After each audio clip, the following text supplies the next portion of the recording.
एक ऐसा स्टार्टअप सुनोगे तो हंस भी पड़ोगे और शॉक भी हो जाओगे।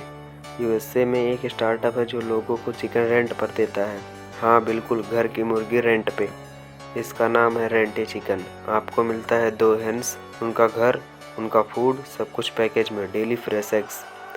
लोग 3 से 6 महीने तक चिकन पालते हैं और जब रिस्पॉन्सिबिलिटी नहीं संभलती, स्टार्टअप आके चिकन वापस ले जाता है। इस स्टार्टअप ने 30,000 से ज़्यादा हेन्स रेंट पे दी है और लोग इसे बोलते हैं trial version of pet keeping.